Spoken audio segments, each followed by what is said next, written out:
살펴본 것처럼 바울은 예루살렘에 도착해서 그래도 기대감이 있었는데요. 바울의 기대감과는 달리 이제 유대인들의 미움을 받게 되고 로마 병영 깊은 곳에 갇히게 되었습니다. 깊은 어둠 속에서 바울 곁에 바울을 보호해 줄 사람이 아무도 없습니다. 괜히 내가 사명을 따라 열정을 가지고 예루살렘으로 왔는가 후회하는 마음도 있었을 것이고, 그리고 미래를 생각할 여지가 없습니다. 정말 미래가 불확실한 순간입니다. 그런데 그때 예수님께서 바울 곁에 찾아오셔서 말씀해 주십니다. 담대하라. 너 예루살렘에서 잘했다. 로마에 가서도 잘 부탁한다.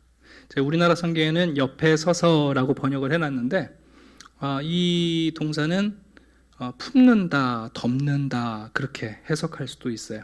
말 그대로 예수님께서 바울을 온통 품어서 그를 담대하게 하시고 그에게 용기를 주셨다는 것을 알게 됩니다. 예수님이 말씀하셨으니까 정말 예수님께서 이 상황에서 어떻게 바울을 구원하실지 우리가 궁금하지 않아요, 그죠? 과연 예수님께서 말씀하신 대로 바울을 어떻게 담대하게 하시고 어떻게 로마로 이끌어 가시는지 오늘 함께 확인해 보려고 합니다. 의로운 바울이 예수님의 음성을 들었다면 바울을 미워하는 악인들 역시 긴 밤에 역사를 이루고 있습니다. 여러분들도 밤에 고민이 있어서 밤잠 못 주무실 때 있지 않나요? 시편에 보면 악인들이 밤에 무슨 일을 하는지 이렇게 노래합니다. 시편 36편입니다. 그의 침상에서 죄악을 꾀하며 스스로 악한 길에 서고 악을 거절하지 않는다. 또 미가서에서도 그들이 침상에서 죄를 꾀하며 악을 꾸미고 날이 밝으면 그 손에 힘이 있는 대로 그것을 행한다. 바울을 때리고 바울을 없이 하고 싶었던 사람들, 그 밤에 잠을 자지 않고 뭐 했냐면 악을 도모했습니다. 그래서 그 다음날 여러분 12절을 보니까 간밤에 무슨 일이 있었는지 바울을 죽일 암살단이 조직됩니다. 그것도 40여 명이나. 하룻밤 사이에 벌어진 일입니다. 여러분, 이 사람들이 결기가 얼마나 대단했냐면 오늘 본문을 보시면 그들이 바울을 죽이기로 맹세했습니다. 바울을 지금 로마 군인들이 보호하고 있는데 로마 군인들과 피를 흘려서라도 바울을 죽이겠다고 맹세했습니다. 혈서를 썼는지도 모르죠. 더 중요한 게 있어요. 이 사람들이 어떻게 결의했냐면 바울 죽이기 전에는 음식 안 먹는다. 그리고 한 걸음 더 나아가 바울 죽이기 전에는 물도 안 마신다. 여러분, 우리 한국에서야 뭐 물 안 먹고 하루 이틀 어떻게 견뎌본다 치지만 여러분, 이 중동 지방에서 물을 안 먹는다는 게 여러분 쉬운 일이 아니잖아요.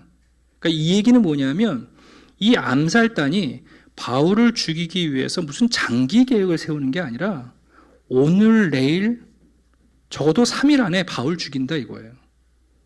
우리가 음식 안 먹고 물을 안 먹고라도 오늘 내일 바울 죽인다. 일종의 패스트 킬링이에요. 패스트 푸드가 아니라. 얼마나 여러분 무서운 사람들이에요? 그리고는 여러분 이 사람들이 어떻게 계획을 세우냐면 대제사장과 장로들을 찾아가요. 그리고 이렇게 얘기하는 거예요. 당신들이 천부장한테 가서 우리가 바울에 대하여 좀 더 물어볼 게 있으니까 다음 날 우리 공회를 소집할 테니 바울을 좀 출석시켜 주십시오 하고 요청하라는 거예요. 그러면 로마 병영에 있는 바울을 공회에 출석시키기 위해서 데리고 나오면 우리가 그 바울이 오는 길에 매복해 있다가 뭐 40명이나 되니까요. 기회를 봐서 바울을 반드시 죽이겠다. 여러분, 이 계획을 말합니다. 우리가 생각해 볼 때 이 40명이 어떤 사람들인가? 적어도 바리새인들은 아니었을 거예요. 왜냐하면 바리새인들은 바울이 부활을 증거하는 순간 바울이 우리 편이구나 이해를 했고, 또 한 가지 바리새인들은 그래도 율법을 지키려는 사람들이기 때문에 이런 암살에 동의하지는 않아요. 그럼 여러분, 이 얘기는 무슨 얘기냐면 대제사장과 사두개파에 속한 이 장로들이 바리새인들도 속이고 공회를 여는 거죠. 그죠? 바울만 속이고 로마 군인만 속이는 게 아니라 공회에 있는 바리새인들도 속이고 가짜 공회를 여는 거예요. 그러면 바울이 출석할 때 죽이겠습니다 하고 여러분 이 계획을 세웁니다. 이 계획이 잘 될 것 같으세요? 잘 안 될 것 같으세요? 아니, 계획만으로 보면 완벽하잖아요. 그죠, 여러분? 예, 바울에게 더 물어볼 게 있습니다. 청문회를 열고 공회에서 공식적으로 천부장한테 요구하면 천부장이 당연히 출석시키겠죠. 네, 그러면 여러분 그 로마 병영에서 안토니우 요새에서 의회까지 오는데 여러분 바울 죽이는 게 그렇게 어렵겠어요? 40명이나 되는 사람들이니까. 네, 그러니까 아마 먹지도 않고 마시지도 않고 하겠다 결의를 했던 것 같습니다. 여러분 이 이야기를 들으면서 우리가 잠시 우리 자신을 돌아봐야 될 것 같습니다. 여러분 이런 암살단들의 이 관계에 동의한 사람들이 누구냐 하면 유대의 가장 존경받는 종교인들입니다. 유대인들이 여러분 존경하고 의지하는 장로들입니다. 이 사람들은 자기들이 직접 사람을 죽이는 것은 꺼려 하면서도 나 대신 죽여줄 사람을 은근히 기다리는 사람들입니다. 자신들이 범죄를 하는 것 같지는 않지만 간접적으로 방관하고 동조함으로 아무런 책임이 없다고 말하고 싶은 사람들입니다. 여러분 우리도 이런 생각을 좀 해봅니다. 혹 우리 안에도 사람을 죽이고 싶어하는 열정, 교활한 책략, 뱀의 지혜, 더 나아가 뱀의 이빨과 뱀의 독을 가지고 있지 않은가 우리가 돌아볼 필요가 있습니다.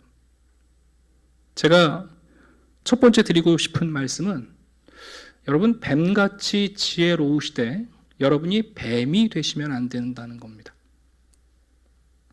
예수님께서 마태복음 10장에서 장차 제자들이 어떤 상황에서 복음을 전하고 그리스도인으로 살아간다는 것이 어떤 위험을 감수해야 되는지를 아셨어요.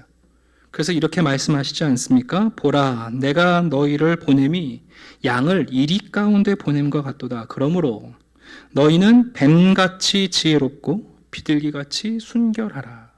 어떤 분들은 이 말씀을 어떤 때는 뱀이 되고 어떨 때는 비둘기가 되라는 것으로 이해하시는데 여러분 예수님이 말씀하신 뱀처럼 지혜로우라 라는 말씀은 그런 뜻이 아니죠.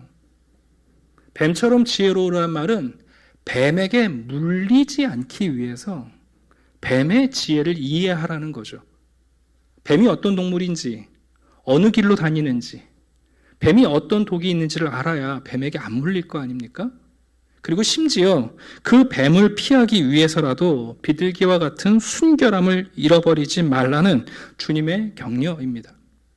종종 우리도 모르는 사이에 뱀처럼 지혜롭게 되는 것이 아니라 여러분 뱀이 되는 경우가 있습니다. 그 사람들 안에 미움과 적대감이라 여러분 얼마나 무서운지 몰라요. 드러내놓고 표현하거나 자기가 그 일을 도모하진 않지만 이 일로 내가 미워하는 사람이 곤란한 일에 빠질 수 있다. 거기에 선뜻 동의한다고요. 가표를 던집니다. 그 길을 자기도 만드는데 함께 협조하는 것을 보게 돼요. 여러분 우리가 이 40인의 암살단을 보면서 아유 이렇게 어떻게 사람을 죽이나? 난 적어도 사람은 안 죽여. 그게 아니라 이들이 암살을 계획할 때 정말 중요한 포인트는 여러분 대제사장과 장로들이 그 기회를 만들어주는 거 아닙니까? 죄를 지을 수 있는 틈, 그 기회를 만들어주는 것. 여러분 그게 우리도 모르게 뱀 같은 지혜라고 쾌재를 부르다가 우리가 뱀이 된다는 것을 이해하셔야 합니다. 여러분 성경을 보면 성경은 우리에게 이렇게 경고합니다. 가장 거룩한 사람들이 타락하면 여러분 가장 악한 자가 될 수 있습니다. 가장 선한 사람들이 타락하면 여러분 정말 무서운 사람들이 됩니다. 우리가 알고 있는 것처럼 하나님을 가장 가까이에서 섬겼던 천사가 타락하여 여러분 사단이 된 것 아닙니까? 그런가 하면 예수님의 12제자 가운데 누가 보더라도 신망 있고 선한 사람이었던 가룟 유다가 예수님을 팔았습니다. 여러분 예수님께서 최후의 만찬 석상에서 가룟 유다에게 평소에도 돈주머니를 맡길 만큼 가룟 유다가 선한 사람처럼 인식됐을 것이고요. 예수님이 심지어 나와 함께 손을 넣는 자, 그가 나를 파는 자다 그러시고 가룟 유다한테 네가 할 일을 해라 라고까지 말씀하셨는데 11명의 제자 가운데 가룟 유다가 예수님 팔 거라는 거 눈치챈 사람이 아무도 없습니다. 오히려 성경을 보면 뭐라고 이해했냐면 야, 예수님께서 가룟 유다한테 특별히 개인적으로 맡기신 임무가 있나 보다 이렇게 이해합니다. 그 얘기는 뭐냐 하면 가룟 유다가 여러분 정말 눈에 보기에 경험상 그리 나쁜 사람이 아니었다는 얘기입니다. 여러분, 우리가 우리 자신을 비추어 볼 필요가 있습니다. 내 손에 피를 묻히지 않지만 살인을 선호하는 비열한 태도를 갖출 수 있는 거죠. 가끔 교회 안에서 어려운 일이 벌어질 때가 있어요. 여러분들도 그런 경험을 한두 번씩 하셨는지 모르겠지만 여러분, 교회에 어려운 일이 생기면 뱀의 지혜가 아니라 성도들이 뱀처럼 변합니다. 그때부터는 순수하거나 대면하여 정직한 대화가 있는 게 아니라 참 무서운 암투와 간계가 흘러다녀요. 떠다녀요. 저도 여러 번 경험했어요. 여러분 잊지 마십시오. 뱀의 지혜를 추구하다가 뱀이 되시면 안 됩니다. 오늘 본문에 여러분 누가 바울을 죽이려고 합니까? 40인의 암살단입니까? 아닙니다. 그 기회를 만들어주는 제사장과 장로들이야말로 정말 여러분 타락한 악인들입니다. 우리가 궁금하지 않습니까? 과연 하나님께서 어떻게 이 40인의 암살단, 간계한 유대인들의 손, 그리고 잔혹한 로마 군인들로부터 바울을 구할 수 있을까? 어떻게 구하시는가? 오늘 본문을 가만히 보니까 천사를 보내세요? 아니시죠? 아니면 여러분 지진을 일으키시나요? 우리가 알고 있는 것처럼 베드로가 감옥에 갇혀서 사형을 기다릴 때 여러분 하나님이 천사를 보내주셨잖아요. 자고 있는 베드로 깨워가지고 옥문 뚫고 베드로 자유케 하셨잖아요. 그런가 하면 빌립보에서 바울과 실라가 찬양할 때 지진을 일으키셔서 옥문을 파괴시키시고 바울을 자유케 하신 적도 있어요. 자, 그럼 오늘 같은 경우는 여러분 자객이 40명이에요. 더군다나 로마 병영에 있어요. 그럼 여러분 하나님이 얼마나 기적 같은 일을 베푸셔야 되겠어요? 그런데 갑자기 여러분 16절 보면 뜬금없는 사람이 등장해요. 바울의 생질. 생질이란 말을 잘 안 쓰는데 이제 조카를 얘기하죠. 근데 이제 생질이라고 말할 때는 매우 친한 여자 형제의 아들을 얘기해요. 조카는 조카인데 누이의 조카, 누이의 아들이죠. 그러니까 여러분 성경에 전혀 언급되지 않던 갑자기 바울의 생질이 등장을 합니다. 그래서 천사가 나타나서 바울을 구원하거나 지진이 일어나서 바울이 자유케 되는 게 아니라 여러분 갑자기 조카 하나가 어디서 들었는지 이 40명의 암살단 소식을 들은 거예요. 이제 학자들이 양극단으로 해석을 해요. 이 조카가 어떤 입장에 있는 사람이냐. 이제 과거의 바울을 생각하면 바울이 바리새인이었을 때 예수 믿는 사람들 미워했던 사람이잖아요. 그러니까 아마 이 조카도 예수 믿는 사람들을 미워하고 삼촌도 미워했었는데 그래서 이 40명의 암살단과 가까운 사람이었는데 바울이 죽는다는 소식을 듣고는 그가 돌이켜서 바울을 살려줬다. 이렇게 부정적으로 해석하시는 분들도 있고 긍정적으로 보시는 분들은 이 사람도 바울에 의해서 예수 그리스도를 믿고 나서 우연히 이 소식을 들었다. 그런데 어떻게 우연히 들었냐면 여러분 40명이나 되는 사람이 음모를 꾸미면 그 중에 깃털처럼 입이 가벼운 사람이 있을까요? 없을까요? 꼭 있어요. 둘도 아니고 40명이니 얼마나 자랑하고 싶었겠어요. 그러니 그 누군가가 돌아다니면서 나 이런 일에 나 결의했어. 그 얘기를 듣고 바울을 구하러 왔다. 어쨌든지 간에 여러분 놀랍게 하나님께서 천사가 아니라 지진이 아니라 바울의 조카를 통해서 여러분 이 위험으로부터 바울을 건지시는 장면이에요. 제가 일부 때 설교를 했는데 성도님들이 별로 감동을 안 하시더라고요. 왜냐하면 조카보다는 천사를 더 바라시는 것 같아요.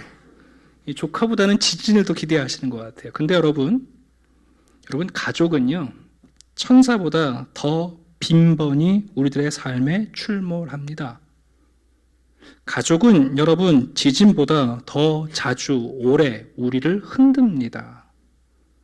어떨 때는 가족들 때문에 우리가 자유케 되기도 하지만 어떤 때는 가족들 때문에 우리가 감옥에 갇힐 수도 있습니다. 여러분, 하나님께서 천사를 보내시는 것도 하나님의 구원의 방편이지만 지진을 일으키시는 것도 하나님의 특별한 섭리입니다만 하나님은 그것보다 훨씬 더 자주 그리고 보편적으로 우리의 가족들을 이용하여 우리를 건지십니다. 아담을 한번 생각해 보시겠어요? 에덴 동산에서 아담이 독초하여 외로울 때에 하나님이 천사를 보내시지 않죠? 선악과를 따먹을 때 하나님께서 지진을 일으키시지 않죠? 아담에게 주셨던 하나님의 가장 좋은 선물은 하와라는 아내였습니다. 에덴 동산에서 추방된 아담과 하와의 가정에 하나님께서 적어도 그들을 서로 보호하라고 형제인 가인과 아벨을 주셨습니다. 에덴 동산을 떠난 다음에 인간이 했던 첫 번째 대사가 뭔지 압니까? 내가 아우를 지키는 자입니까? 하는 타락한 모습입니다.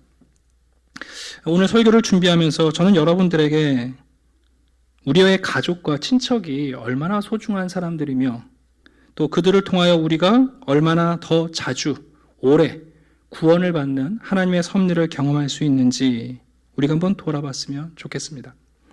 예전에 이런 책이 있었습니다. 신은 모든 곳에 있을 수 없기에 어머니를 만들었다. 들어보셨죠? 네. 그 정채봉과 류시화 씨가 시 모음집을 하면서 책 제목을 그렇게 쓰셨는데 사실은 그 문장이 뒤에 더 많아요. 근데 이제 제목 때문에 그것만 알려졌는데 그래서 아빠들이 서운해 하셨는데 사실 전체 문장은 이래 한번 들어보세요. 신은 모든 곳에 있을 수 없기에 어머니를 만들었다. 아버지도 만드셨다. 가족을 만드셨다. 그리고 이들 모두가 사회와 국가 안에서 살게 하셨다. 근데 저는 이렇게 말씀드립니다. 하나님이 모든 곳에 있을 수 없어서 우리에게 어머니와 아버지를 주신 게 아니죠. 하나님이 천사의 수가 부족해서 조카를 보내신 게 아니란 말입니다. 하나님이 에너지가 고갈돼서 지진을 못 일으켜서 조카를 보내신 게 아니죠. 여러분, 우리에게 가족을 허락하시고 가족을 통하여 우리의 위기와 어려움과 우리의 한계를 뛰어넘고 우리를 도우시는 하나님의 섭리를 우리가 이해하지 못한다면 우리도 늘 가인처럼 내가 자식 지키는 자입니까? 내가 부모 지키는 자입니까? 내가 형제 지키는 자입니까? 그게 여러분 우리에게는 은혜가 아니라 우리의 변명과 우리의 피할 말로 떠오르게 됩니다. 그러나 여러분 생각해 보십시오. 하나님은 우리가 하나님을 떠났을 때 적어도 가족을 통하여 우리에게 보호 그리고 사랑, 기댈 수 있는 버팀목, 그 가족 덕분에 우리가 살인자가 되지 않고 유리하는 자가 되지 않는 은혜를 베풀어 주셨습니다. 그래서 바울은 예수님이 때로는 복음을 위해서 가족을 버려야 될 것을 명명하셨지만 또한 성경은 우리에게 가족이 우리를 버렸을지라도 우리 그리스도인들은 가족을 돌아봐야 한다고 분명하게 말씀합니다. 자기 친족, 특히 자기 가족을 돌보지 아니하면 믿음을 배반한 자요 불신자보다 더 악한 자니라. 제가 이런 설교를 하면 여러분들이 어려움을 가지실 수 있다는 걸 압니다. 저도 많은 성도들과 상담을 하다 보면 맨날 형제들한테 돈 끌어오는 형제들 때문에 힘들어하는 분들을 만납니다. 늙고 병드신 부모님을 잘 돌아보지 않아서 본인이 혼자 그것을 감당해야 하는 부담감으로 힘들어하시는 분들도 만납니다. 그럼 이제 제가 그만하시죠. 네. 그렇게 말하지 않습니다, 여러분. 힘들죠. 어렵습니다. 왜 내가 또 그들을 돌봐야 하는가? 특히 여기 지금 며느리분들 많이 계시는데 근데 여러분 잘 이해해 보시겠어요? 사회가 복지제도가 아무리 잘 되어 있고 여러 가지 구제책이 있더라도 여러분 안정적인 사회는 여러분 결국은 가족과 친척들이 그들을 덮고 품고 보호하지 않으면 사회의 안전망은 만들어지지 않습니다. 힘들고 어려울 때 그때 여러분 가족들이 그래도 믿고 기회를 주고 또 한 번 힘을 보태줄 때 여러분 그때 일어나고 그때 재기하는 것 아닙니까? 네. 그래서 다른 어느 곳보다도 먼저 가족들에게 손을 벌리기도 하고 부모님을 찾아가서 아쉬운 소리도 하는 거죠. 여러분, 오늘 본문을 보시면 이 생질이 와서 바울에게 이 암살단 이야기를 했을 때 바울이 당황하지 않습니다. 바울이 많은 어려움을 겪었지만 40명이나 되는 전문 자객단을 앞에 둔 적은 없습니다. 여러분 한번 생각해 보세요. 문 밖에 나가는 순간 어디서 숨어 있을지 모르는 칼잡이들이 여러분 40명이 날 기다린다. 여러분 그거 어떻게 여러분 숨쉬고 살겠어요? 근데 바울이 여러분 평정심을 잃지 않습니다. 바울이 천사를 기다린 것도 아니고 지진이 일어나길 기다린 게 아닙니다.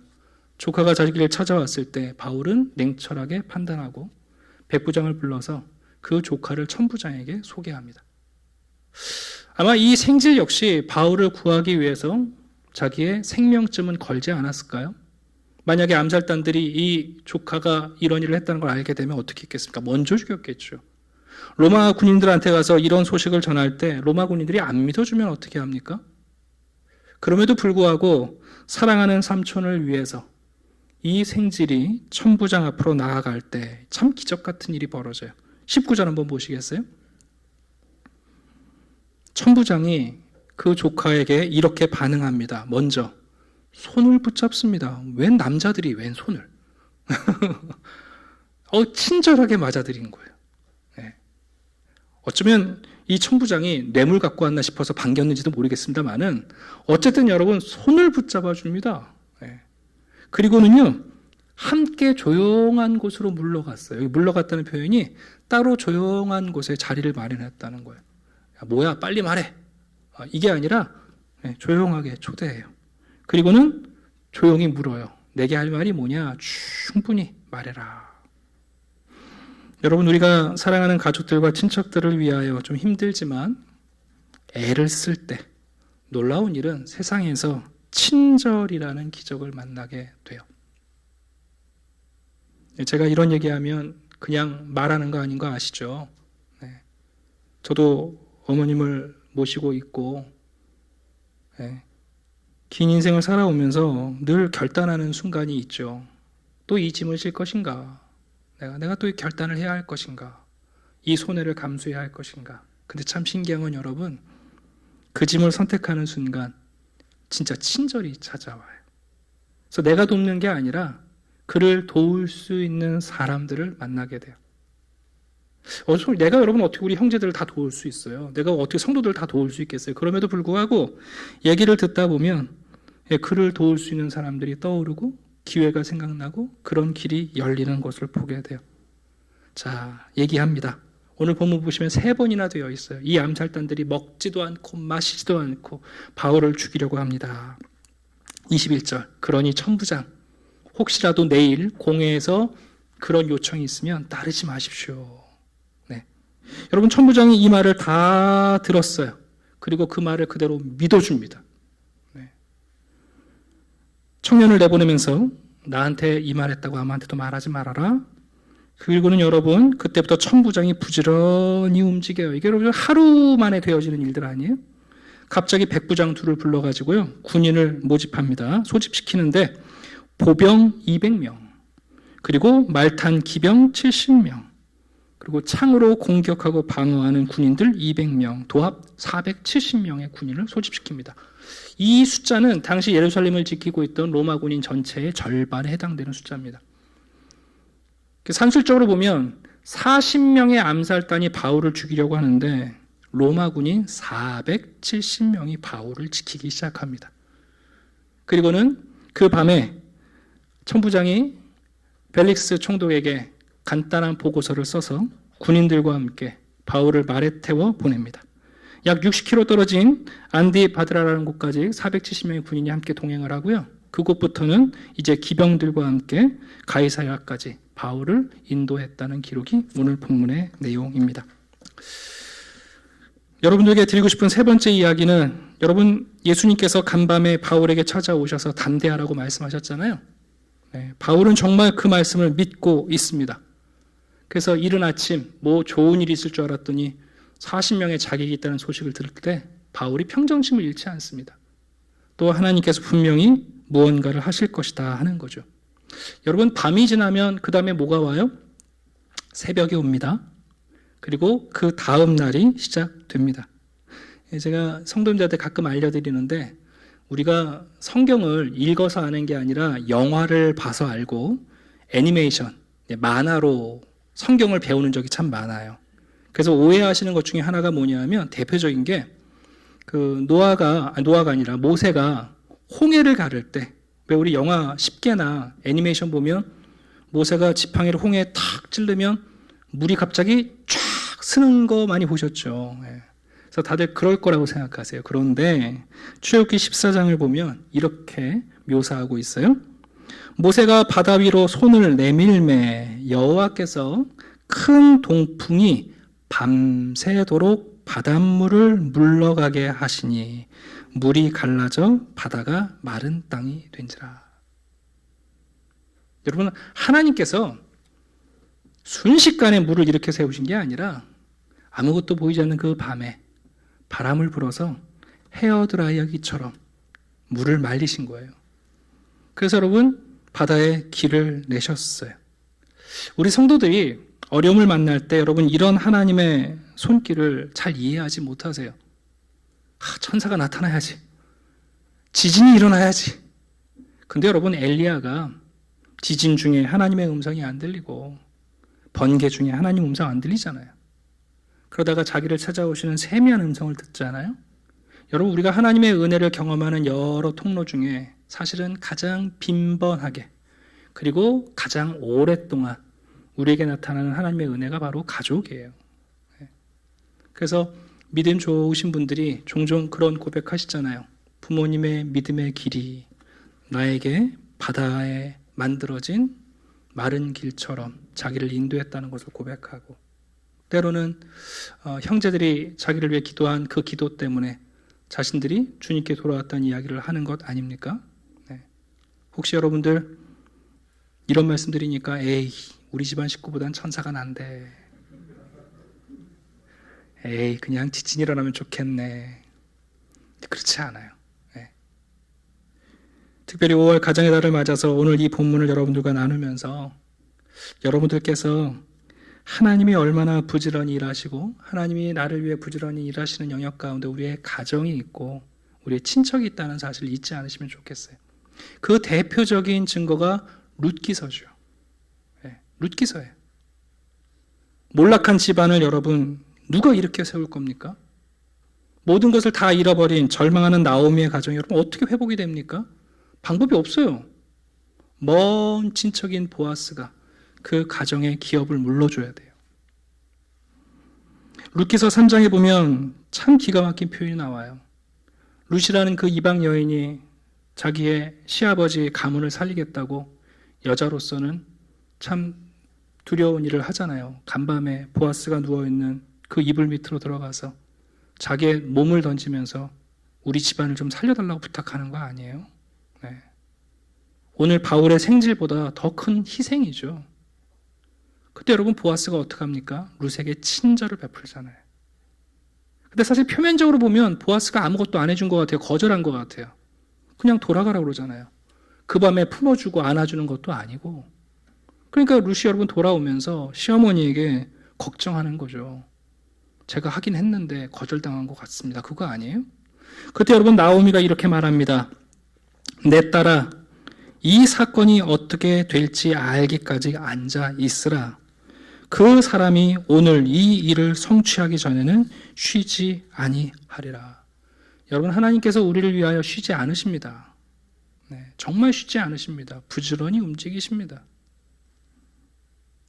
결론의 말씀을 드리려고 하는데, 여러분들은 혹시 살아오시면서 얼마나 많은 자객을 만나셨나요? 저는 많은 자객을 만났습니다. 어렸을 때도 동네에서 너 죽어 이런 애들 많이 만났습니다. 학교에서도요, 선배들이 너 그럼 재미없어? 이런 경우 많습니다, 여러분. 예전에 장사할 때요, 동네 분들 가운데 또 돈 빌려주신 분들이 와가지고 장사하게 놔두나 보자 이런 얘기 많이 들었습니다, 여러분. 우리 자객 많이 만났습니다. 정말 여러분 가족들이 우리를 지키고 때로 하나님 우리를 보호하시고 우리를 일하지 않으셨다면 우리가 어떻게 지금까지 무사히 이곳에 와 있을 수 있겠습니까? 네. 천사가 부족해서 천사가 안 나타나는 게 아닙니다. 하나님이 힘이 바닥나서 지진을 못 일으키시는 게 아니라 하나님은 우리에게 가족을 주십니다. 그러니까 여러분, 바울이 이 가장 다급할 때에 놀랍잖아요. 조카가 와서 바울을 구원하는 방편이 되는데. 사람은 하나님이 우리에게 주시는 정말 좋은 선물입니다. 가족은 세상이 우리를 공격할 때, 우리가 위해를 당할 때 우리를 지키는 천사들이며 때로는 우리를 건지는 지진이기도 합니다. 말씀을 마치겠습니다. 오늘 어버이날입니다. 부모님에게 여러분 친절을 베푸십시오. 가족들에게 친절을 베푸십시오. 자녀들에게 여러분 친절을 베푸십시오. 그러면 하나님께서 여러분의 손을 잡고 우리를 안식처로 이끄시고 조용히 우리한테 물으실 거예요. 네가 원하는 게 뭐냐? 네. 이 경험이 오늘 사도 바울이 인생의 가장 깊은 어둠에 주님의 음성을 듣고 마주했던, 그동안 생각지도 못했던 조카 아니겠어요? 사역하느라 바빠갖고 무슨 조카를 챙겼겠습니까? 그런데 이 생질이 와서 바울을 건져냅니다. 여러분의 가정을 구원하시는 복된 분들이 되기를 주님의 이름으로 축원합니다. 기도하겠습니다. 아버지 하나님, 감사합니다. 하나님은 우리가 생각할 수 없는 구원을 계획하시는 분이십니다.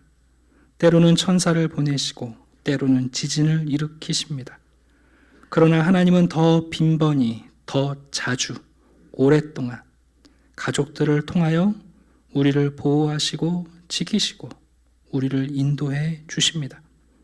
믿음의 가정들이 성실하게 일하시는 주님의 일하심을 믿게 하시고 어려움 앞에서 당황하거나 평정심을 잃어버리지 않게 해 주시옵소서.